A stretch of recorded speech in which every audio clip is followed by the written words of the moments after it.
Amen. Tout dans le Seigneur Jésus. La Bible dit spécifiquement que nous avons tout pleinement en Jésus-Christ. Donc Jésus-Christ, en d'autres termes, c'est Dieu manifesté dans la chair. Et quand on va vers Jésus, nous sommes tout simplement en train d'aller vers le Dieu Tout-Puissant. Tu sais, cela fait un peu si bien. En fait, nous les chrétiens, nous déclarons en d'autres termes souvent la vérité, nous prêchons la vérité, mais nous devons arriver à une place que nous devons déclarer la vérité, mais nous devons aussi démontrer la vérité à travers ce que nous devons prêcher, ce que nous devons vivre ce que nous prêchons. Alléluia. Maintenant, quelqu'un a dit ceci, ça c'est le frère, j'ai oublié son nom, le frère Brian Almond il a dit d'une façon extraordinaire, il a dit le disciple, c'est celui qui... Alléluia. Bon, le disciple, c'est que c'est celui qui apprend et qui met en pratique ce qu'il apprend et qui prêche ce qu'il met en pratique et ce qu'il a appris. Amen. Et c'est ça le disciple. Amen. Donc nous avons appris, maintenant il est temps de mettre en pratique. Donc il doit y avoir une corrélation, un lien direct entre ce que nous croyons et entre ce que nous prêchons et ce que nous croyons avec notre comportement. Donc ce que je crois doit avoir un lien direct avec mon comportement. Donc si je me comporte de telle façon, ça démontre en d'autres termes ce que je crois. Amen. Et ça, c'est vraiment important de comprendre ceci. Donc, nous devons vivre en nouveauté de vie. Alléluia. Parce que nous avons une nouvelle vie dans le Seigneur Jésus-Christ. Quand nous sommes en Jésus, nous sommes vivants. Amen. Nous sommes vivants. Jésus dit ceci, vous vivrez. Celui qui croit en moi, il vivra quand bien même il mourra. En d'autres termes, donc en Christ, nous vivons éternellement. Amen. Alors, j'ai une petite révélation pour vous. En fait, nous sommes éternels en fait. Mais nous allons passer l'éternité soit avec Jésus, soit... Voilà. Mais nous allons passer l'éternité avec Jésus. Amen. Alléluia. Donc Dieu nous a créés, mais nous sommes éternels. En fait, notre âme est éternelle. Amen. Donc en Jésus-Christ, nous avons tout. Colossiens 3:1 dit ceci, si vous êtes ressuscité avec Christ, cherchez les choses d'en haut où Christ est assis à la droite de Dieu. Affectionnez-vous aux choses d'en haut et non à celles qui sont sur la terre. Donc ici, l'apôtre Paul est en train de parler aux Colossiens et on avait vu en d'autres termes que ce n'est pas l'apôtre Paul qui a implanté l'église de Colosse. Il a touché quelqu'un et cette partie, on pense, c'est Epaphras qui est allé installer l'église de Colosse, mais il a commencé à avoir des fausses doctrines qui ont commencé à infiltrer en d'autres termes l'église. Et l'apôtre Paul va écrire une lettre. Maintenant, souvenez-vous, quand les fausses doctrines sont entrées, Epaphras est allé voir son mentor, l'apôtre Paul, en d'autres termes, et il lui a parlé. Et l'apôtre Paul a envoyé une lettre à l'église. Maintenant, j'aimerais parler un peu à l'église. Si vous me permettez, je vais juste faire une parenthèse. Vous savez, c'est naturel, et c'est pas que c'est naturel, mais ça fait partie de l'évolution d'une église. Les fausses doctrines vont infiltrer. Mais, peuple de Dieu, j'en ai parlé à quelqu'un, je lui ai dit, je vais parler. Peuple de Dieu, nous devons arriver à une place où nous sommes capables de nous défendre. À la lumière de la parole. La Bible dit littéralement que quand Aman a poussé le roi Assuérus à mettre le décret pour tuer les Juifs, quand Esther a réussi à démanteler en d'autres termes le projet de Aman, le roi n'a pas annulé en d'autres termes la sentence de mort. Il a donné un autre décret autorisant les Juifs à se défendre exactement et à se battre. Donc Dieu ne va pas changer la loi du péché et la loi du péché qui agit en nous. Non, il ne l'a pas changé. Mais il a donné une nouvelle loi qui est la loi de l'esprit de vie pour que nous puissions aller contre la loi du péché. Donc si tu as donné ta vie à Jésus, rempli du Saint-Esprit, repenti, baptisé au nom de Jésus, rempli du Saint-Esprit, est-ce que le péché agit toujours sur toi? Le péché te tente toujours. Mais c'est à toi maintenant de te battre parce que tu as maintenant le Saint-Esprit. Amen. Tu dois te battre maintenant. Et peuple de Dieu, si quelqu'un, quand vient même un ange, vient vous prêcher un autre évangile que celui que vous avez reçu, qu'il soit anathème, soyez capable d'ouvrir la parole de Dieu et dire à la personne, c'est pas comme ça. Voici ce que la Bible dit. Il ne faut pas rester juste à écouter. J'écoute. Non, il ne faut pas juste écouter. C'est ce que Ève a fait. Elle a écouté Satan. Et Satan a mis une mauvaise semence Et cette semence-là conduit à désobéir à Dieu. Des fois, il faut juste fermer la bouche de l'ennemi. Amen. Dès que ça vient, tu dis non, bah écoute, non, mais il y a ci, il y a ci, il y a ça. Mais voici ce que la Bible dit. La Bible dit ceci, la Bible dit ceci. Et tu sais quoi, et j'ai remarqué quelque chose. Souvent, quand tu es assez ferme dans la parole et que tu te défends, bah, l'ennemi ne va pas aussi venir te tenter comme cela. Parce que le diable dans le jardin, il est allé tenter Ève parce qu'il voyait que Ève était un peu faible spirituellement. Amen. Donc nous devons arriver à une place et nous mettons certaines choses, il faut se défendre. Il ne faut pas juste rester en d'autres termes. Il ne faut pas juste... si l'ennemi vient te dire qu'il y a des mauvaises... Lis ta parole et tu dois connaître la parole de Dieu. Tu ouvres la parole et tu confrontes littéralement. Et tu dis non, j'ai été enseigné, voici la parole de Dieu et c'est ça. Et tu vas voir, boum, on va te laisser tranquille. Alléluia. Comment Jésus a fait pour chasser le diable? Il a cité la parole de Dieu. Il n'est pas resté juste à écouter. Il a cité la parole. Il est écrit. Alors, peuple de Dieu, quand les fausses doctrines vont infiltrer l'Église, vous êtes suffisamment enseignés. Vous avez la doctrine. Vous connaissez la parole de Dieu. Tenez-vous ferme, remplis de l'Esprit du Seigneur. Alléluia. Et dites, voici ce que la parole de Dieu déclare. Amen. Et vous allez voir, il va vous laisser tranquille. Il va vous laisser tranquille. Mais nous devons être comme propres à citer la parole avec amour, avec respect. Mais il faut citer la parole de telle sorte que les bases sont établies et les murs sont établis. Amen. Alléluia. Et Paul dit ceci littéralement. Et quand ces fausses doctrines sont venues, c'était des juifs légalistes. Ils sont venus et ils ont commencé à affecter, en d'autres termes, la jeune église de Colosse qui a commencé. Paul s'est dit, ok, Paul a écrit une lettre. Et puis il leur a dit, en d'autres termes, et puis il leur a parlé à cette église de Colosse. Vous savez, il n'y a pas d'église parfaite. Petite révélation. Même, en passant, pour ceux qui disent qu'il n'y a pas d'église bâtie, là on est en train de parler d'une église. L'église de Colosse. Tu vois. Mais là, ce qui se passe, c'est ceci. Il est en train de leur parler. C'est l'église. C'est le corps du Christ, littéralement. Et Paul est en train de dire, écoutez, Paul était le père spirituel de Épaphras. Amen. C'était son père spirituel. Paul le dit, c'est moi qui vous ai engendré. Alléluia. Donc Paul était le père spirituel. Il a écrit une lettre et cette église marchait sous les enseignements, en d'autres termes spécifiquement, de Paul. Paul est allé plus loin. Paul a dit ceci: soyez mes imitateurs comme je le suis de Christ. Amen. Donc c'est très important, peuple de Dieu, que nous soyons aiguisés et solides et être sharp sur la parole de Dieu. Et je vous assure, quand nous sommes sur la parole de Dieu, l'ennemi va essayer toutes les manières, mais il ne va pas venir nous tenter comme il a tenté Ève. Amen. Et Paul dit seulement à cette église, si vous êtes ressuscité, église de Colosse, avec Christ, cherchez les choses d'en haut où Christ est assis à la droite de Dieu. Que représente la droite de Dieu? Beaucoup de personnes disent, mais voilà, vous prêchez la Trinité. Vous dites que vous ne croyez pas en la Trinité et nous ne croyons pas à la Trinité. Ce n'est pas une doctrine biblique, ce n'est pas dans les Écritures. En fait, ce n'est pas la doctrine de l'Église pentecôtiste unie de l'Est. Non. Nous ne prêchons pas il n'y a pas la doctrine de l'Église pentecôtiste unie de l'Est. Il y a la doctrine biblique, la doctrine que les apôtres ont enseignée. Les apôtres ont enseigné un seul vrai Dieu. Maintenant, qu'est-ce que ça veut dire la droite de Dieu? Dieu est esprit, en fait.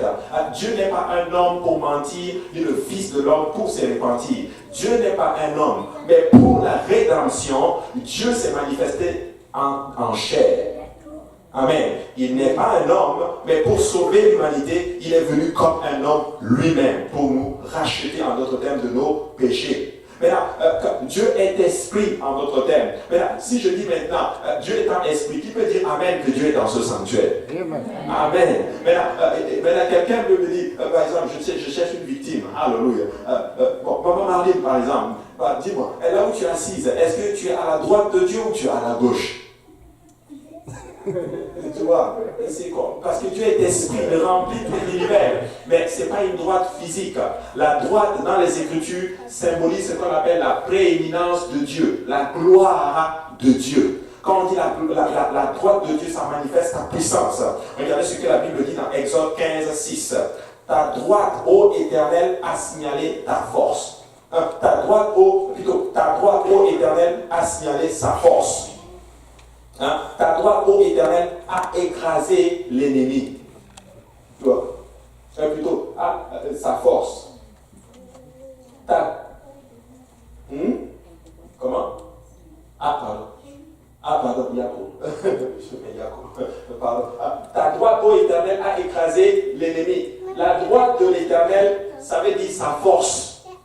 C'est une façon, une expression chez les Juifs pour montrer la puissance, la prééminence de Dieu, en d'autres termes. Sa gauche représente ses œuvres.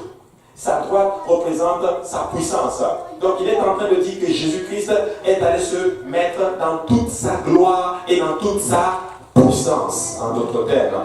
Donc quand on dit à la droite de Dieu, Étienne le démontre facilement. Quand on est en train de lapider Étienne dit, je vois le Seigneur à la droite de Dieu.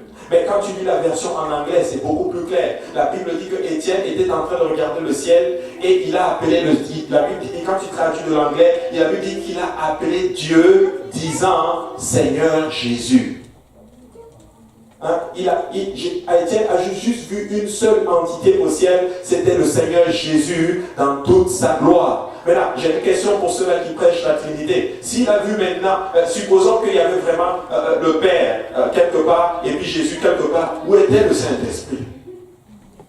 Ouais, ça ne fait même pas de sens. Voyez. Donc quand on parle de la droite, ce n'est pas une droite physique. Et l'apôtre Paul est en train d'expliquer en d'autres termes à cette église de Colosse. Pourquoi? Parce que la divinité c'est très important. Nous devons arriver à une place que nous comprenons ces principes-là. Tu sais, quand tu es solide sur la divinité, sur ces doctrines principaux de la parole de Dieu, laisse-moi te dire que tu vas être vraiment solide dans le Seigneur. Amen. Donc la droite représente la force et la gloire du Seigneur. Regardez ce que Colossiens 3:2 dit ceci. Affectionnez-vous aux choses d'en haut et non à celles qui sont sur la terre. Car vous êtes morts et votre vie est cachée avec Christ en Dieu. Amen. Car vous êtes morts et votre vie est cachée avec Christ. La Bible dit que nous sommes morts. Amen. Nous sommes morts pas dans nos propres œuvres, mais en Christ nous sommes vivants. Alléluia. Regardez, car vous êtes morts et votre vie est cachée en Christ, avec Christ en Dieu. Amen. Ça veut dire qu'est-ce que ça veut dire tout simplement? Ça veut dire ceci, les choses du monde, nous sommes morts à cela, nous ne le faisons plus. Avez-vous déjà vu un mort qui bouge? Un mort, quand il est mort, il est mort. Amen. Alléluia. Oui, quand un mort est mort, il est mort. C'est fini. Je n'ai jamais vu un mort qui se plaint. Que, oh, laissez-moi sortir. Vous ne m'avez même pas donné de loi à moi. Le mort, il est mort. Amen. Mais la Bible dit, nous sommes morts aux choses de la terre. À toutes ces choses, nous sommes vivants en Christ. Et Galates 2:20 dit ceci, j'ai été crucifié avec Christ et si je vis, ce n'est plus moi qui vis, c'est Christ qui vit en moi. Si je vis dans la chair, je vis dans la foi au Fils de Dieu qui m'a aimé et qui s'est livré lui-même pour moi. Amen. J'ai été crucifié en Christ. Amen. J'ai été crucifié en Christ. J'ai été crucifié avec Christ. Avec Christ. Paul n'était pas à la crucifixion. Qui était à la crucifixion? C'était Jésus. Mais Paul dit, j'ai été crucifié avec lui. Qu'est-ce qu'il est en train de dire? Il est en train de dire que moi j'ai crucifié ma chair. Mais moi mes désirs, mes penchants, je les ai cloués aussi à la croix. Christ les a pris. Moi aussi je vis en nouveauté de vie avec Christ. J'ai été crucifié avec Christ. Et si je vis, ce n'est plus moi qui vis, mais c'est Christ qui vit en moi. Christ qui vit en moi, ça veut dire quoi? Ça veut dire que nous faisons la volonté de Christ. Nous ne faisons pas ce que nous ne vivons plus selon notre propre volonté, nous vivons selon la volonté du Seigneur Jésus. Ça veut dire ceci, si Christ n'aime pas ceci, je ne l'aime pas. Si Christ ne veut pas ceci, je ne le veux pas. Amen. C'est comme par exemple, j'ai été demandé, est-ce qu'un chrétien doit écouter de la musique mondaine? Bon, ce serait facile de dire non. ou de dire oui avec elle. Mais je pense qu'on ne devrait pas poser la question comme ceci. La question est celle-ci. Qu'est-ce que ça te donne, la musique du monde? Est-ce que ça t'édifie? Non. Maintenant, et si tu te disais, est-ce que Christ va vraiment danser à cette musique-là?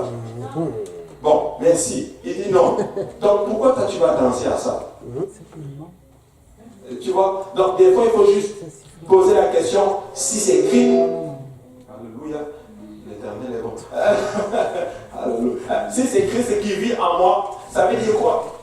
Ça veut dire que s'il n'aime pas quelque chose et qu'il vit en moi, je suis censé ne pas aimer cette chose-là. Amen. Donc je crucifie ma chair pour que Christ puisse vivre en moi. Amen. Alléluia. Il dit, c'est Christ qui vit en moi, et si je vis maintenant dans la chair, je vis dans la foi au Fils de Dieu qui m'a aimé et qui s'est livré lui-même pour moi. Amen. Il s'est livré lui-même. On n'a pas tué Jésus. Jésus a donné sa vie pour nous. Amen. Ils pensent qu'ils l'ont tué. Non, il a donné sa vie. Il a lui-même prémédité, si tu veux, sa mort, en fait. Lui-même, il a tout organisé. Pilate lui dit, mais tu ne sais pas que j'ai le pouvoir de te donner la vie. Il dit, écoute, tu n'aurais aucun pouvoir sur moi, sur cela que tu avais donné en haut. En fait, il est en train de dire à Pilate, écoute Pilate, toi là, tu es juste un pion. Fais vite parce qu'il faut que j'aille vite à la croix parce que j'ai des milliers de personnes à sauver. Alléluia. Le diable n'aurait aucun pouvoir sur vous si cela ne lui avait été donné d'en haut. Amen. Amen. Dieu donne un pouvoir, un certain type de pouvoir, mais la Bible dit que tout concourt au bien de ceux qui aiment Dieu et de ceux qui sont appelés selon ses desseins. Ça veut dire que tout ce que l'ennemi fait dans ta vie pour te faire tomber, laisse-moi te dire que ça va toujours finir par te faire du bien. Amen. C'est vraiment pour notre bien. Colossiens 3:4, la Bible dit, quand Christ, votre vie, paraîtra, alors vous paraîtrez ainsi avec lui dans la gloire. Rappelez-vous, Paul est en train de parler à cette église de Colosse, qui est en train de passer littéralement par des fausses doctrines, qui a reçu des philosophes qui est rentré. C'était des légalistes juifs qui sont infiltrés cette église, qui ont vu, c'est des nouveaux convertis, ils sont faibles dans la foi, on va essayer un peu d'y entrer et de leur inculquer des choses qui ne sont même pas bibliques. Mais gloire soit rendue à Dieu, qui avait l'apôtre Paul, des gens quand même qui sont encore solides dans la parole du Seigneur, qui vont dire à cette église, faites attention, vous êtes en Christ. Alléluia. Vous êtes en Christ. Et je veux dire à cette belle église, cette belle congrégation, église de l'Est, nous sommes dans le Seigneur Jésus-Christ. Accrochons-nous à ses voies, restons dans le Seigneur. Il dit, quand vous paraîtrez aussi avec lui dans la gloire. Si Christ paraît, nous allons paraître avec lui. Et là au verset 5, il dit maintenant, faites mourir les membres qui sont sur la terre.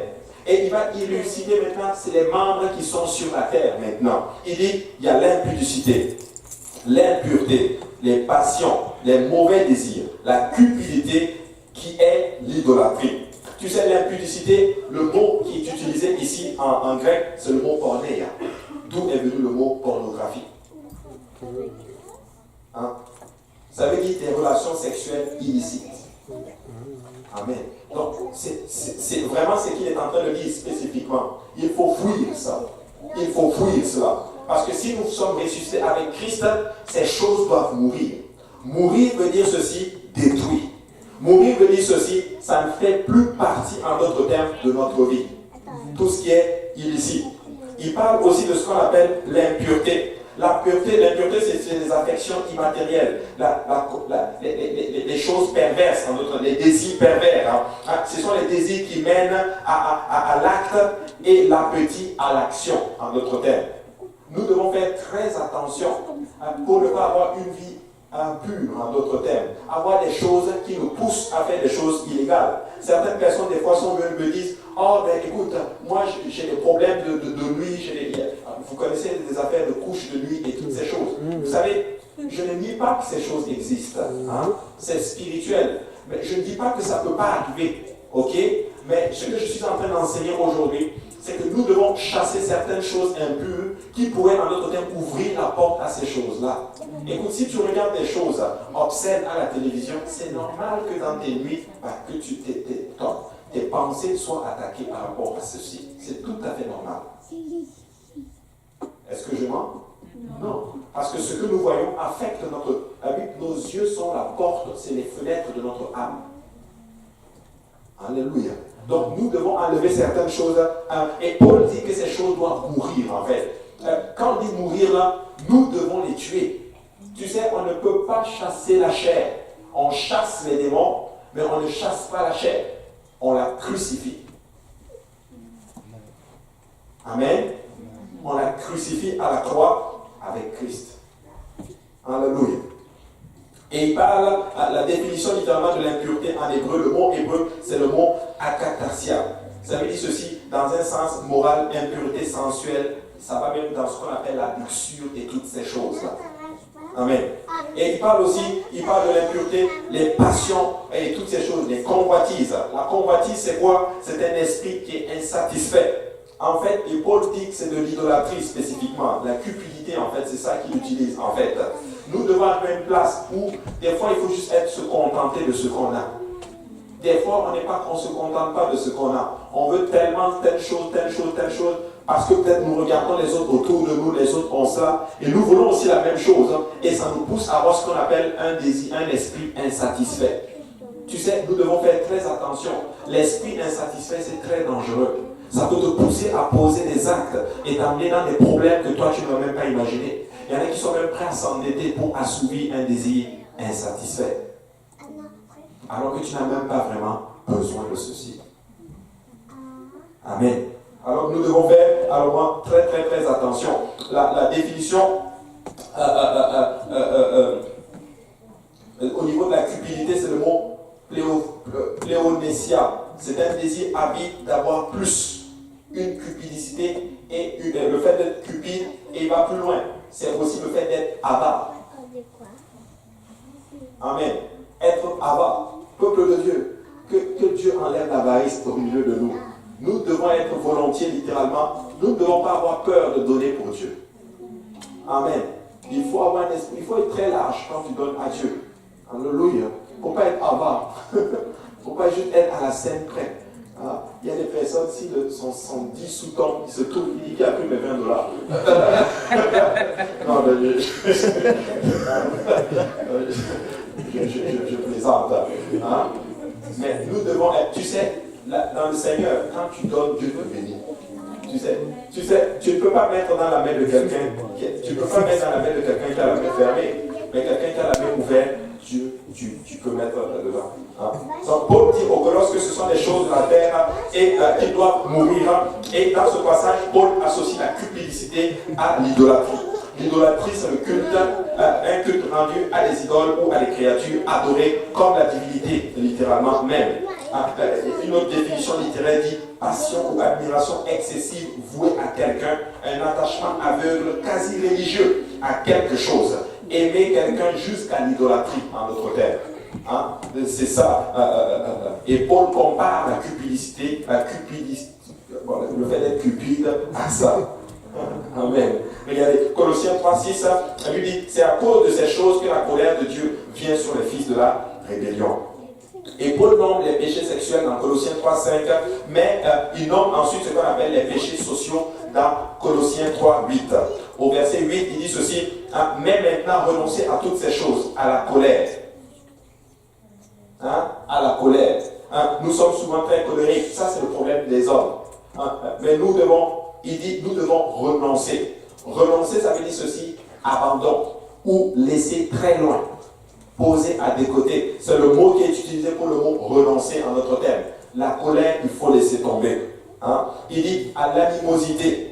Tu sais, c'est une attitude de ressentiment, la colère, littéralement. Tu es en colère. C'est comme le pasteur Graham qui disait, elle nous a raconté l'histoire hier, c'était tellement fort, on a rigolé comme pas possible. C'est deux jeunes de l'école biblique. Un serviteur dit à son collègue, tu es charnel. Et l'autre dit, non, je ne suis pas charnel. Bon, si tu vois, ça t'a fait peur. Alléluia. Bon, tu sais, en tout cas, que le Seigneur nous aide, tu vois. Animosité, c'est ce qu'on appelle une explosion soudaine. Bon, je viens juste de m'exploser tantôt, là. C'est bon, si je vis comme ça, c'est de l'animosité. Amen. Nous ne devons pas être comme ceci. La méchanceté aussi. Il dit à la méchanceté, une attitude de mauvaise volonté envers autrui. C'est ça être méchant. Être méchant, ce n'est pas donner ce que tu as reçu. J'ai reçu de la bonté, mais je donne ce qu'on appelle le contraire de la bonté. Dieu m'a fait grâce, mais moi je ne veux pas faire grâce aux autres. Dieu m'a fait miséricorde, mais moi je suis dur avec les autres. Non, nous devenons méchants. Il parle aussi de la calomnie. C'est un discours qui dénigre un autre.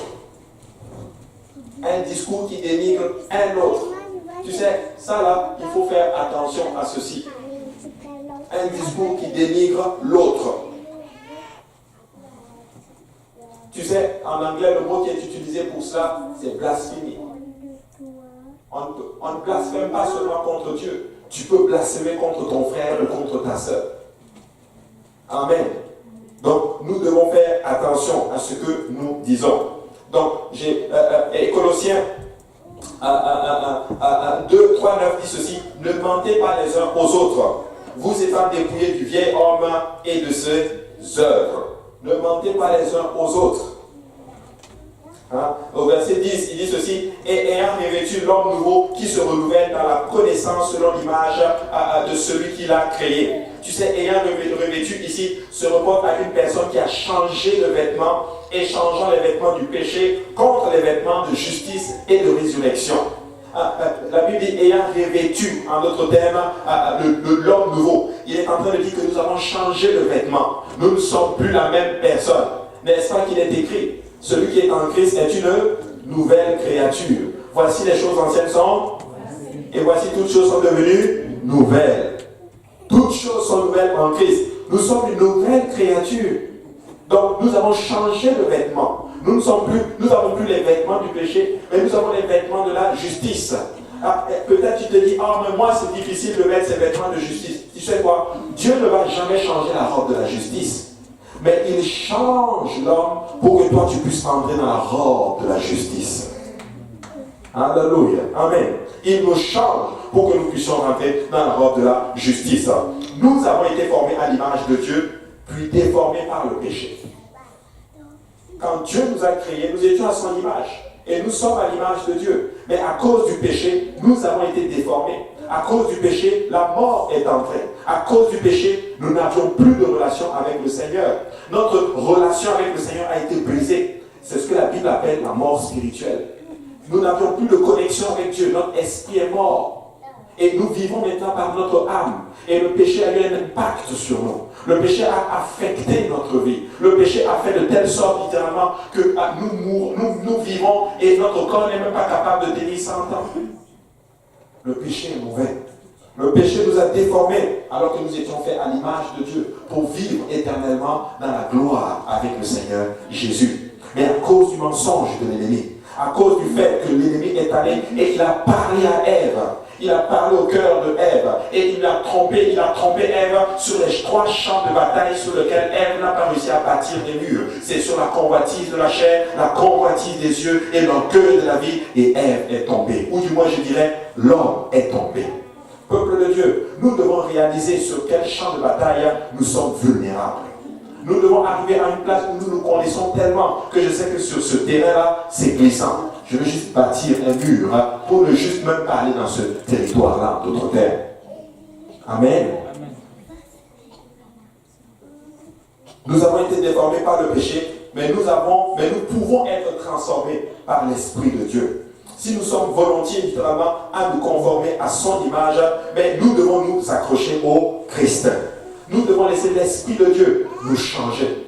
Nous devons laisser l'Esprit de Dieu travailler en nous. La parole de Dieu travailler en nous. Écoutez, peuple de Dieu, ce n'est pas un homme qui te change. Tu sais, l'Esprit de Dieu va te conduire vers la vérité, mais c'est toi qui vas prendre la décision de te changer. C'est vrai. C'est nous qui prenons la décision. Écoutez, il y a des gens qui ne connaissent même pas le Seigneur, mais qui vivent dans la sanctification. Ça existe, j'ai été musulman. Ils vivent dans la sanctification. Certains d'entre eux sont tellement dans la sanctification, ils ne vont pas en boîte, ils ne fument pas, ils ne mentent pas et toutes ces choses. Ils ont la sanctification, mais ils n'ont pas l'Esprit de Dieu. Ça veut dire que Dieu a mis en nous tous les moyens qui vont nous permettre de vivre selon l'Esprit du Seigneur. Ce qu'on appelle le pouvoir de choisir. Alléluia. Très, très, très important. Alors, nous avons été déformés, mais l'Esprit du Seigneur nous a transformés. Nous devons être volontiers. Que quelqu'un dise volontiers. Volontiers. À laisser l'Esprit du Seigneur travailler en nous. Laisser l'Esprit de Dieu travailler en nous. Et obéir à ce que l'Esprit du Seigneur va nous demander de faire. À ce moment-là, tu seras agréable aux yeux du Seigneur.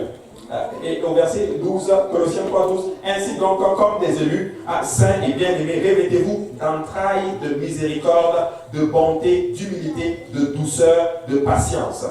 Supportez-vous les uns les autres. Et si l'un a sujet de se plaindre de l'autre, pardonnez-vous réciproquement. De même que Christ vous a pardonné, pardonnez-vous aussi. Mais par-dessus toutes ces choses, revêtez-vous de la charité qui est le lien de la perfection. De la perfection. Tu sais, en train de vérité, les Grecs ont trouvé quelque chose de particulier. Ils ont localisé les émotions les plus profondes dans les régions intestinales. Alors que nous, aujourd'hui, nous les localisons dans le cœur. Mais Paul va utiliser en d'autres termes ce même concept pour leur parler. Utilisez-vous et des entrailles de miséricorde. Et Paul l'avait compris. Des fois, il faut utiliser le langage pour gagner en d'autres termes. Il dit, revêtez-vous d'entrailles de miséricorde. Ça veut dire, nous devons, tu sais, la miséricorde, c'est très simple à comprendre. C'est ne pas donner à quelqu'un les conséquences qu'il mérite. C'est ça être miséricordieux. Ça dit que tu m'as fait du mal, mais moi je te redonne du bien. Et nous avons fait du mal à Jésus. Et Jésus nous a pardonné. Il nous a donné sa grâce. Jésus-Christ est miséricordieux. Et Paul dit que nous aussi, il parle à l'Église. Rappelez-vous, dans tout ceci, je veux juste que vous gardez à l'esprit, il est en train de parler à une jeune Église. Il est en train de parler aux Colossiens. Revêtez-vous de miséricorde. Ne donne pas à l'autre ce qu'on t'a donné comme mal. Redonne toujours la miséricorde, le bien. Ensuite, il parle de la bonté. La bonté, c'est quoi? La bonté, c'est donner à quelqu'un la bénédiction qu'il ne mérite pas. Amen. C'est donner à quelqu'un la bénédiction qu'il ne mérite pas. Exemple, tel ne mérite pas telle chose, mais tu arrives, tu lui dis, tiens, c'est pour toi.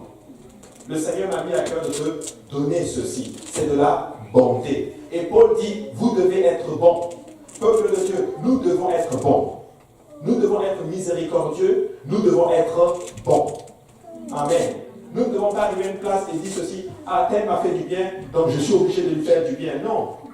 Nous ne devons pas réfléchir comme ceci. Ou du moins, je fais du bien pour que tel me fasse du bien plus tard. Non.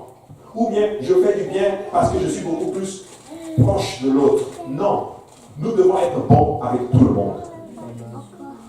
Et miséricordieux avec tout le monde. Amen. Alléluia. Et il parle aussi, il dit, revêtez-vous aussi d'humilité. Que quelqu'un dise humilité. Humilité, c'est ne pas penser seulement à soi, mais penser d'abord aux autres. Seigneur, aide-nous. Nous pensons des fois toujours à nous-mêmes. Alléluia. Je ne veux pas ouvrir cette porte-là. Alléluia. Après, à la fin, je veux prendre les questions. Hein? Ok? À la fin, on va prendre les questions. Si j'ouvre la porte, c'est fini. On est ici. Mais le Seigneur, quelqu'un dit le Seigneur est bon. Alléluia. Mais je vais prendre la question à la fin, juste l'écrire, ok? Humilité, ne pas penser à soi, mais penser d'abord aux autres. Penser d'abord aux autres. Mais ça, c'est dur, hein? Que quelqu'un dise Amen, ça c'est dur, moi aussi. Mais que Dieu nous aide à penser aux autres.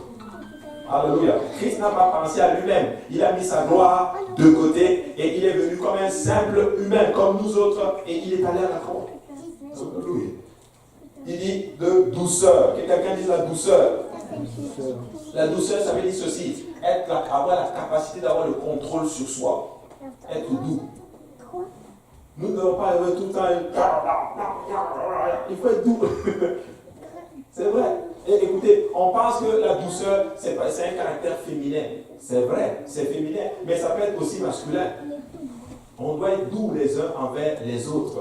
Tu sais, tu peux dire certaines choses à quelqu'un, mais la façon dont tu le dis change toute la donne. C'est vrai. Il y a des gens, je te dis, ils ont raison. Mais la façon dont ils te le disent, tu n'as même pas envie de les écouter. C'est vrai ou pas? Je vais vous l'expliquer simplement. Regarde, j'arrive, qui aime le steak ici? Bon, mais c'est bon, la sœur Frida. Mais là, on va prendre la sœur Frida. Sœur Frida, voilà, moi je dis, ok, j'arrive, je fais le steak, je prépare le steak, tout va bien, avec des frites, et avec, il fait chaud, hein, il fait 30 degrés, et la boisson, je prends un bon coca, je mets le citron à côté, avec des glaçons à l'intérieur, et tu as les bulles. Je pensais que toi, toi aussi tu aimes le steak. Bon, et vous connaissez, il y a les bulles là qui perlent et tout là. Et puis là, j'ai dit, ok, sœur Frida, le Seigneur m'a mis à cœur de te faire ce bon steak. Et je prends le steak, je dis, tiens. En même qu'elle aime le steak, mais tu peux être d'accord qu'elle va prendre ce steak là, et puis probablement qu'elle va me gifler avec. Non. Mais si je viens, je dis, ma soeur, le Seigneur m'a mis à cœur de te préparer ceci. C'est venu avec beaucoup de douceur et c'est beaucoup plus. Ça peut passer tranquillement. Je vais aller aussi dans l'autre sens. Tu peux faire un reproche à quelqu'un, mais la façon dont tu le fais, la douceur que tu apportes, la personne va avoir beaucoup plus la personne va l'accepter facilement. Je vous donne un exemple. Il y avait une soeur, je ne vais pas vous dire le nom, qui travaillait en autre terme dans le recouvrement. Je ne sais pas pour vous, mais moi, c'est un endroit que je ne veux vraiment pas travailler, le recouvrement. Vous savez, c'est quoi le recouvrement? C'est-à-dire que tu appelles les gens pour dire que tu dois payer. Ok, je vous dis, quand j'étais étudiant, j'ai eu des problèmes de dette et ils m'appelaient. Je vous dis, ils sont off, ces gens-là. Des fois, ils te crient même dessus. Que tu prends l'argent des gens et une fois, je suis tombé sur un comme ça. Il dit que non, si tu as pris l'argent, paye-le. Attends, c'est la formation, quoi. Dans la formation, on t'a dit qu'on dit pas ça au client. Il m'a parlé mal. Bon, je ne suis plus dedans, c'est fini. Dieu a tout réglé. Mais j'ai une soeur qui travaillait là-dedans. Elle est tellement douce, cette soeur. Et quand elle appelle ses clients, les clients me disent, pardon, est-ce que ça peut juste être toi seulement qui nous appelle? Et elle réussit à avoir beaucoup de personnes qui payent leurs dettes comme ça parce qu'elle apporte de la douceur.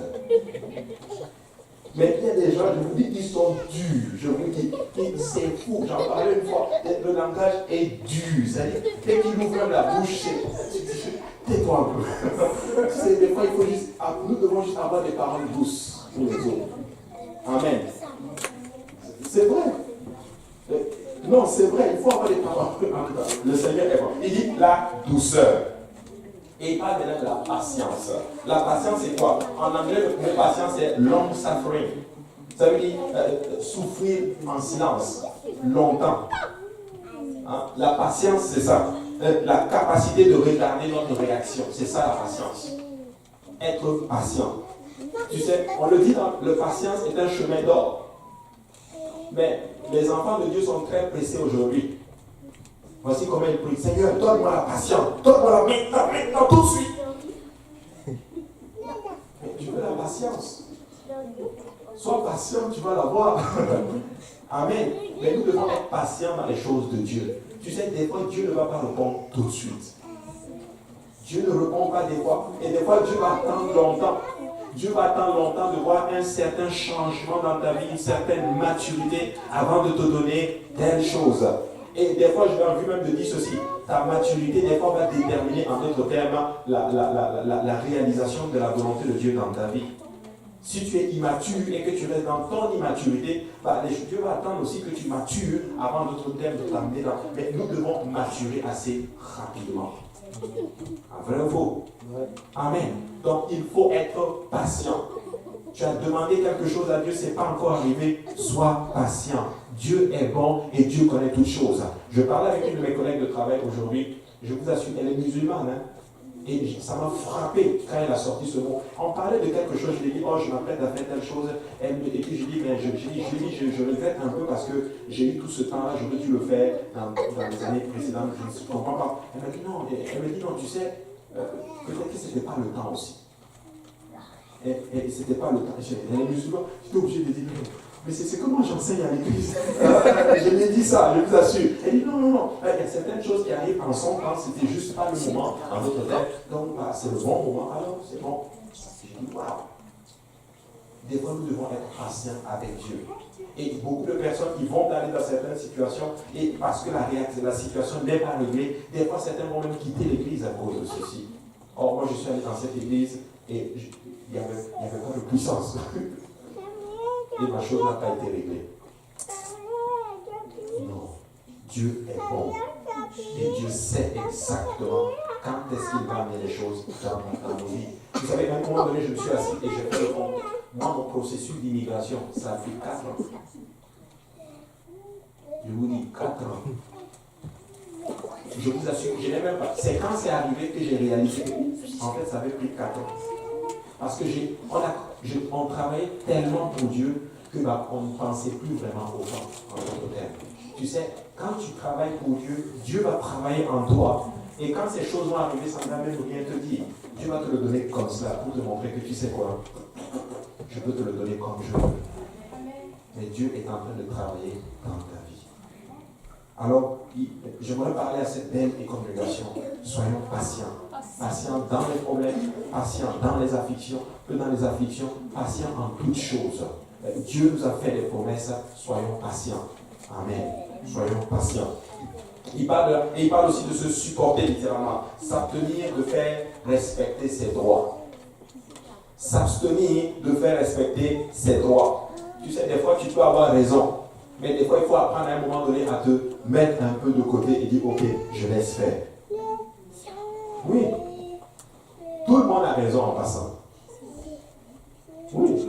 Déjà remarqué ceci, que quand il y a un conflit entre deux personnes, quand un vient me parler, tu vas lui donner raison. Et quand l'autre vient te parler, tu vas lui donner raison aussi. Mais là, maintenant, tu ne sais même plus. Des fois, il faut juste se supporter seulement. Alléluia. Amen. Et il parle de ce que l'on appelle, il dit supportez-vous les uns de l'autre. Et si pardonnez-vous réciproquement. Annulez la dette de l'autre. De celui qui a fait tort. Si quelqu'un t'a fait du tort, pardonne seulement. Pardonne seulement. Parce que de toute façon, vous êtes ensemble dans l'église. Amen. Oui, il faut juste pardonner. Au verset 14, Paul parle maintenant de ce qu'on appelle de la charité, ce qu'on appelle l'amour. Il dit ceci, mais par-dessus toutes ces choses, revêtez-vous de la charité, qui est le lien de la perfection. Paul dit que l'amour, c'est la marque ultime, en d'autres termes, de maturité qui nous amène à la perfection. Et l'amour ici, c'est pas l'amour, comment on appelle ça, c'est pas filia, ni l'amour Eros, oui, je sais le mot, j'allais dire albatros. Eros, ou d'où est venu le mot érotique, c'est pas de ça, il parle de l'amour agapé. Amen. Il dit l'amour de Dieu. Ça, c'est la marque ultime de la perfection. Tu sais, écoute, des fois là, on n'est pas tous bons. Des fois, on fait des coups bas, on fait des mauvaises choses. Mais si l'amour de Dieu est en dedans de nous, on va toujours se rattraper. Oui. On va toujours se rattraper. Et donc, et Paul dit que c'est la perfection, en fait, avoir l'amour de Dieu qui est en train d'agir dans nos vies. Regardez, 1 Corinthiens chapitre 13, versets 4 et 7 dit ceci, on l'a lu même hier, c'est fort. Il dit ceci, la charité est patiente. L'amour est patiente. Amen. Elle est pleine de bonté. C'est bizarre, Paul dit recherchez la bonté, soyez patient. Et il dit ceci, elle n'est point envieuse. Quand tu aimes ton frère ou ta soeur, tu ne l'envies pas. Tu n'envies pas ce qu'il a. Tu l'aimes de l'amour de Dieu. Mais des fois, on envie les autres. Est-ce que, amen. Elle n'est pas envieuse, l'amour n'est pas envieux. La charité ne se vante point. Elle ne se montre pas. Elle ne fait pas les choses pour attirer, en d'autres termes, l'attention sur elle. Elle ne s'enfle point d'orgueil. Regarde, elle ne fait rien de malhonnête. Elle ne fait rien de malhonnête. Et il dit ceci, elle ne cherche point son intérêt. Elle ne s'irrite point et elle ne soupçonne pas le mal. Ça, c'est l'amour. Quelqu'un vient te dire, oh non, il y a ci, il y a ça, il y a ça. Ok, bah. Non, je ne pense pas qu'il a voulu faire ceci. C'est peut-être une interprétation. Tu fais tout pour ne pas soupçonner le mal. Amen. Que le Seigneur nous aide. Et je crois que Dieu est en train de travailler en nous. Dès en ce moment, l'Esprit du Seigneur, je sais, est en train de vous parler à vos cœurs. Et à mon cœur, à moi aussi. Amen. Regardez ceci. Elle ne se réjouit point de l'injustice, mais elle se réjouit de la vérité. Amen. Elle se réjouit de la vérité. Elle excuse tout, elle croit tout, elle espère tout et elle supporte tout. C'est-à-dire qu'elle espère tout. Amen. Elle excuse tout. Il y en a qui m'ont dit, ah moi là, il m'a fait ceci ou elle m'a fait ceci. Moi je peux tout pardonner, mais ça là, je ne peux pas pardonner. La Bible dit que l'amour excuse tout. Amen. Elle croit tout. Amen. Et elle espère tout. Et elle supporte tout. Amen. Voilà pourquoi moi je ne comprends pas les gens qui viennent dire, oh non, moi là, moi je ne peux plus supporter tel, moi je pars. En fait, je ne comprends pas. Tu n'as pas l'amour à garder. Tu n'as pas l'amour à garder. Amen. Tu sais, et au verset 15, Paul dit ceci, Colossiens 3,15, il dit, et que la paix de Christ, et quelqu'un dit la paix de Christ, à laquelle vous avez été appelés par un seul corps, et quelqu'un dit un seul corps, règne dans vos cœurs et soyez reconnaissants. Amen. Il dit, laissez la paix régner. Il est en train de dire que la paix, en d'autres termes, soit l'arbitre dans vos cœurs, que ce soit la paix qui dit, en fait, la paix doit avoir une maison. La maison de la paix, c'est dans votre cœur, en d'autres termes. Laissez la paix dans vos cœurs, en d'autres termes. Regardez, et si vraiment la paix de Dieu, si vous avez la paix de Dieu, vous allez aussi avoir la paix avec la famille de Dieu. Mais oui, parce que Dieu est la tête et sa famille, l'église est son corps. C'est comme si nous disons à Dieu, je t'aime mais je n'aime pas ton corps. C'est comme si tu viens me dire, frère, moi j'aime bien ta tête, hein, mais ton corps là, je n'aime pas. Non. Quelqu'un ne peut pas me dire, j'aime Dieu et je déteste l'église. Ça ne fait juste pas de sens.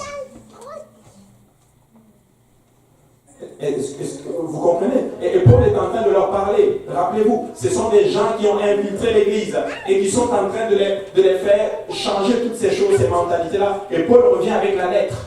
Paul leur dit non. Et que la paix de Christ règne dans vos cœurs. Ne soyez pas troublés. Ah non, nous devons faire ceci. On doit respecter les Juifs. Plutôt, oui, il faut respecter les Juifs. Amen. Il faut suivre la loi des Juifs. Non, parce que les Juifs, eux, ils sont nés là-dedans. Et c'était leur culture, en d'autres termes. Mais les Colossiens, ils ne sont pas nés là-dedans. Tu vois? Et ces légalistes sont venus pour dire, ah non, et certains même sont allés dire, vous devez vous circoncier. Et ça fait de telle sorte que Paul a fait circoncier Timothée. Juste pour qu'il puisse faire le ministère. Étudier les textes. Tu vois? Bon, pauvre Timothée. Oui, il lisait l'histoire, il l'a fait comme ceci. Mais nous devons arriver à un plat et ils sont en train, et Paul est en train de leur expliquer que la paix du Seigneur règne sur vous. Vous avez, alléluia, il dit ceci, vous allez avoir la paix avec la famille de Dieu, à un seul corps. Amen. Tu sais quoi, je l'ai dit, l'église n'est pas parfaite, mais nous devons être reconnaissants de ce que l'église a fait. À un moment donné, il faut regarder les choses en face. Écoute, dans le monde, les gens ne sont pas parfaits. Question pour quelqu'un ici, dans ton travail, est-ce que tout va bien? Mais c'est bizarre, tous les matins, tu te lèves et tu arrives même à l'heure. Parce que tu sais que tu as une paye à la fin. Hein? Mais quand tu vis pour Dieu, tu as aussi une paye à la fin qui arrive. C'est l'éternité. Et si on se supportait tout simplement? Hein? Il y a des gens ici, peut-être ton boss, il n'est pas si clément avec toi comme ceci. Mais quand tu arrives à l'église, alléluia, tu travailles et quand ta paye tombe, tu oublies même littéralement qui te détestait. Tu peux dire amen à cela. Mais pourquoi? Tu sais, si on commence à regarder à la récompense, nous allons rencontrer Christ à la fin. Laisse-moi te dire que tu ne vas même plus penser en d'autres termes aux choses compliquées qui arrivent dans la maison du Seigneur. Alléluia.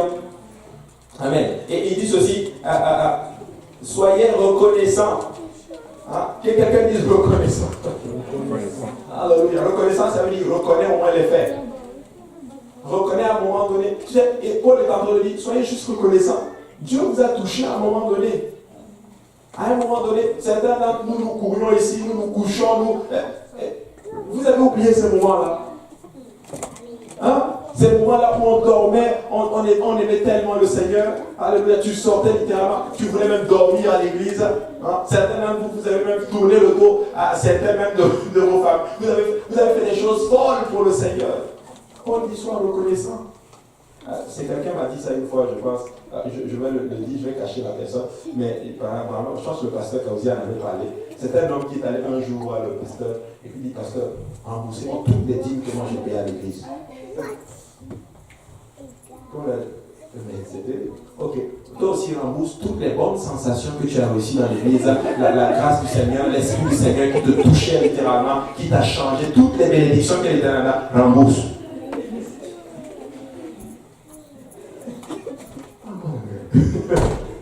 Des fois, il faut juste être reconnaissant. Amen. Qui ici peut dire que Jésus n'a jamais rien fait pour lui? Amen. Qui ici peut dire que Jésus ne l'a jamais touché? Alléluia. Soyez reconnaissants. Et il dit ceci. Il dit ceci. Laissez que la parole de Christ habite parmi vous abondamment. Que la parole de Christ habite parmi vous comment? Un peu seulement. Non, abondamment, beaucoup. Qui est la parole? Qui est la parole abonde, la parole. Parce que nous sommes changés par la parole. Nous sommes sanctifiés par la parole. La parole arrive dans nos vies, elle nous change littéralement. Nous voyons la parole, on dit, oh, on doit changer ceci et nous la changeons. Et il ne dit pas, tu sais, et Paul, tu sais, au lieu de dire la parole de Dieu, il dit la parole de Christ.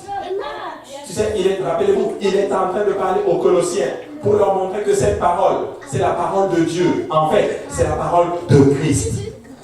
Il est en train de leur dire, Christ est Dieu. Amen. Que la parole de Christ habite en vous. Instruisez-vous et exhortez-vous les uns les autres en toute sagesse. Pas essayer de mettre des mauvaises semences les uns envers les autres. Il dit quoi? Exhortez-vous. Encouragez-vous vers le Seigneur. Encouragez-vous à bien faire. Pas t'amener en d'autres termes à mal faire. Pas t'amener en d'autres termes à être déstabilisé dans ta foi. Non. Paul dit instruisez-vous par les psaumes. Il parle instruisez-vous comment? Les uns les autres en toute sagesse. Par des psaumes, par des hymnes et par des cantiques spirituels. Chantant à Dieu dans vos cœurs sous l'inspiration de la grâce. Par la grâce, nous avons eu la grâce de l'Éternel. Voilà pourquoi des fois nous arrivons ici, nous chantons, nous dansons littéralement. Certains sont ivres dans le Saint-Esprit, d'autres sautent. J'ai vu quelqu'un qui sautait là tantôt littéralement. Bon, je ne savais même pas ce qu'elle allait faire. Probablement qu'elle allait courir, aller venir taper. Mais c'était sous le Saint-Esprit. C'était sous le Saint-Esprit. Et c'est ça l'Église. C'est ça l'Église. Par des psaumes. Les psaumes, c'est quoi? C'est des chants. C'est des chants à Dieu littéralement, des hymnes, des cantiques spirituels littéralement. Et, nous devons animer et si nous faisons ces choses, même quand les fausses doctrines vont entrer, c'est faux. Nous avons bâti ces murs-là, on n'a même pas ouvert la bouche, mais ces murs ont déjà été bâtis. Amen. J'ai bientôt terminé. Au verset 17. Et là, il enfonce le clou. Et quoi que vous fassiez en parole ou en œuvre, faites tout au nom du Seigneur Jésus. Au nom du Seigneur Jésus, en rendant par lui des actions de grâce à Dieu le Père. Et regardez, femmes, soyez soumises à vos maris. Comme il convient dans le Seigneur. Marie, aimez vos femmes et ne vous aigrissez pas contre elles. Tout dans le nom du Seigneur. Paul dit au verset 17. Au verset 18. Au verset 18, il dit, Paul ne s'est pas adressé d'abord aux femmes parce qu'elles étaient les plus basses. Non, mais parce que l'évangile leur avait donné une nouvelle égalité et de liberté en d'autres termes. Maintenant, pour les amener à ne pas, en d'autres termes, comme un peu s'enorgueillir, Paul dit non, restez soumises à vos maris. Amen. Restez soumises à vos maris. Et il dit ceci, la soumission, la soumission ne se réfère pas à l'infériorité, mais au rang, en d'autres termes. Quand tu te soumets, ça ne veut pas dire que tu es inférieur. Non, c'est juste parce que tu reconnais, par exemple, que Dieu l'a placé ici tu te soumets, tout simplement. La direction n'est pas une dictature ni une seigneurie, mais c'est en fait aimer le service. Aimer le service. On n'est pas là pour dominer quelqu'un. Oh, c'est pas ça, non. Tel ne doit pas parce qu'il a telle position. Tu sais, l'office, tout ceci, c'est juste pour que l'œuvre de Dieu avance. Mais celui qui prêche, celui qui chante, ou celui qui nettoie, ou celui qui est assis sur les bancs, il n'y a pas un qui est plus grand que l'autre. Nous sommes tous les enfants du Seigneur Jésus. C'est juste qu'on a juste des tâches différentes, c'est tout. Amen. Juste des tâches différentes. Paul ajoute une mise en garde spéciale au verset 19. Il dit, ne soyez pas amers contre vos femmes. Ne soyez pas aigris. Ne soyez pas amers contre elles. Tu sais, le mot amer ici, c'est le mot pikreino. Ça veut dire produire un goût amer spécifiquement. Ou rendre fâché. Ou indigné, littéralement, ou visé par les, ou chagriner en fait la personne. C'est ce que Paul est en train de dire. Marie, il ne faut pas les rendre fâchés. Amen. Ne soyez pas amers contre elles. Et en raison de leur tempérament masculin et de leur rôle de leader, une racine d'amertume dans une maison empoisonne le mariage et donne ce qu'on appelle l'ouverture au diable. Alléluia.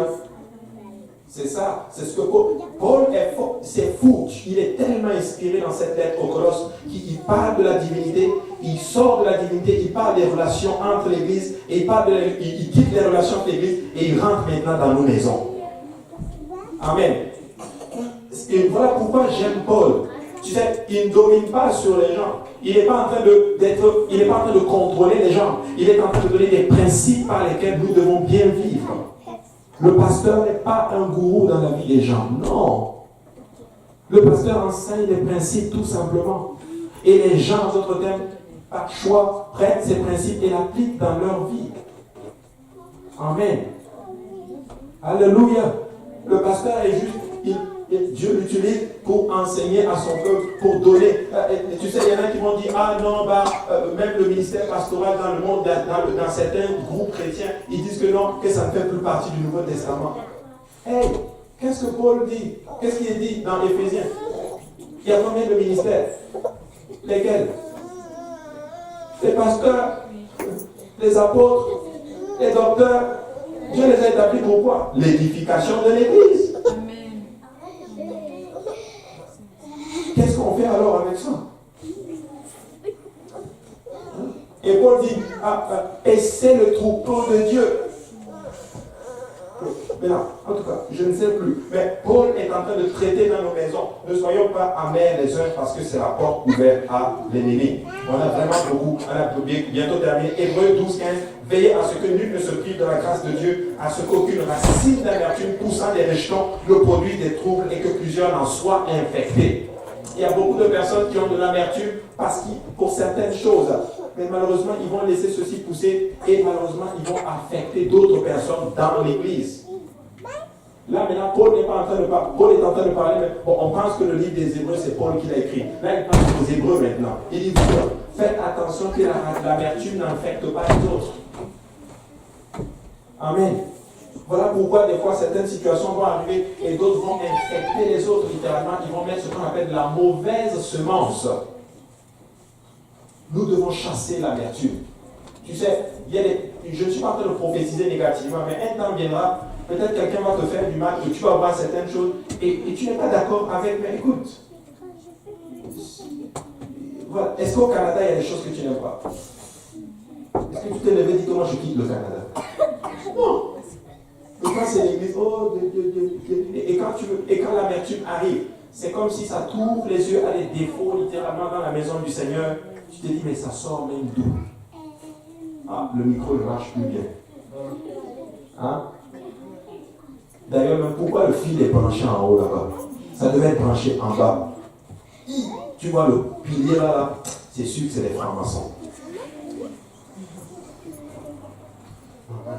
Tes yeux sont ouverts. Ça, c'est l'amertume.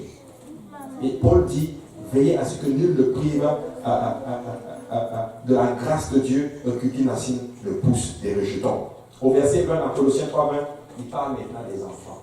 Oh, Paul, c'est extraordinaire. Regarde, il parle de Dieu. Ensuite, il parle des relations à l'église. Après, il vient dans nos maisons. Il parle aux femmes, il parle aux maris. Et là, il parle aux enfants. Regardez ce qu'il dit. Enfants, obéissez aux parents, car cela est agréable à Dieu, au Seigneur, dans le Seigneur. Tu sais, les enfants doivent obéir à tous leurs parents.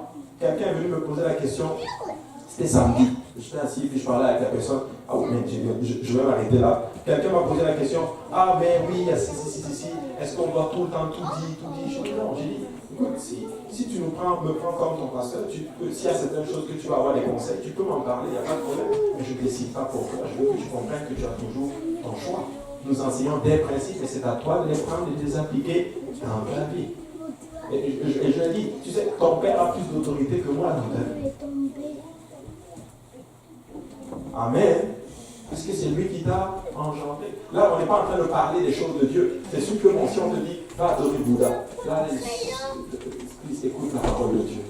Là, à ce moment-là. Mais nous devons comprendre les principes et ce que nous enseignons. Alors, les enfants, obéissez aux parents. Amen.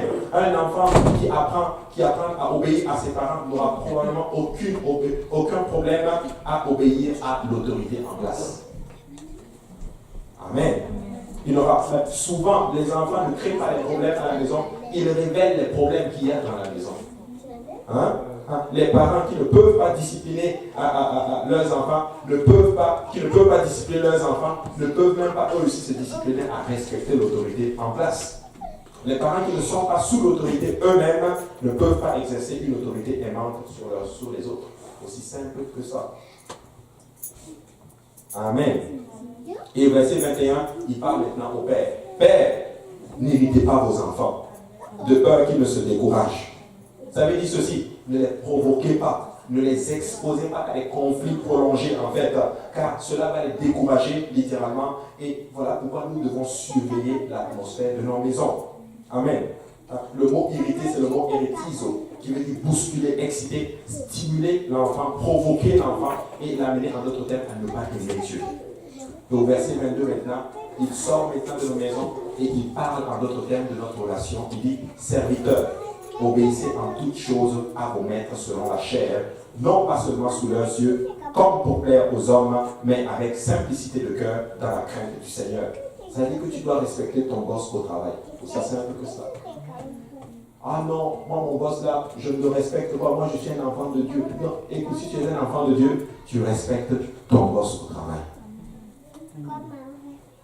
Alléluia. Parce que c'est un témoignage. Ah oui. Quand nous respectons, c'est un témoignage. Tu sais, il dit ceci, ne le fais pas juste sous leurs yeux, juste pour paraître bien. Ça fait juste comme si tu courtises les hommes. Non, tu dois le faire parce que tu aimes Dieu. Oui. Si ton boss te demande, pourquoi toi tu es gentil comme ça, tu dis non, c'est parce que j'aime le Seigneur Jésus. Voilà pourquoi je veux être clean. Amen. Au verset 23, on a vraiment fini là. Tout ce que vous faites, faites-le de bon cœur. Que quelqu'un dise de bon cœur. Comme pour le Seigneur et non pour les hommes. Il y en a qui vont le faire pour les hommes. Oh, je veux le faire, il faut que le pasteur me voie. Et quand le pasteur me voit, non, il va être content. Non, faites-le pour le Seigneur. Amen. Faites-le pour le Seigneur. Quel que soit le travail, vous devez le faire pour mieux glorifier Dieu et ça sert de témoignage. Au verset 22, serviteur, plutôt au verset 24, il dit, sachant que vous recevrez du Seigneur l'héritage pour récompense, servez Christ le Seigneur. Car celui qui agit injustement recevra selon son injustice et il n'y a point d'acception de personne. Alléluia. C'est fort, Paul est en train de parler à cette église de Colosse littéralement. Mais le peuple de Dieu, si nous mettons ces choses en pratique, Dieu va faire de grandes choses. Amen. Alléluia. Levons-nous tous ensemble. Nous allons terminer notre enseignement. Nous allons prier et nous allons pouvoir rentrer chez nous. Amen. Alléluia. Prions tous ensemble. Papa, nous te rendons grâce, nous te remercions, Seigneur. Nous voulons, Seigneur, te prier, Seigneur, Papa, que ce principe entre en dedans de nous, qu'elle demeure, Papa, alléluia, dans nos vies, qu'elle nous change et qu'elle nous amène à être meilleurs, Seigneur, Papa, de meilleurs chrétiens, Seigneur, Papa, alléluia. Papa, je prie, Seigneur, pour mon frère, pour ma soeur, Seigneur Jésus, que tu les rendes forts, Seigneur Jésus, afin qu'aucune mauvaise doctrine ne s'infiltre, Seigneur, et déstabilise, Seigneur, tes enfants, Seigneur. Mais je te prie, Seigneur, Papa, rends solide tes enfants, fortifie-les pour la gloire de ton nom, Seigneur. Papa, dans le nom de Jésus-Christ, nous avons prié. Et nous disons tous au nom de Jésus. Alléluia. Que le Seigneur vous bénisse. Partez les mains pour le Seigneur. Alléluia. Amen. Saluez votre voisin et voisine. Dites-lui que le Seigneur te bénisse.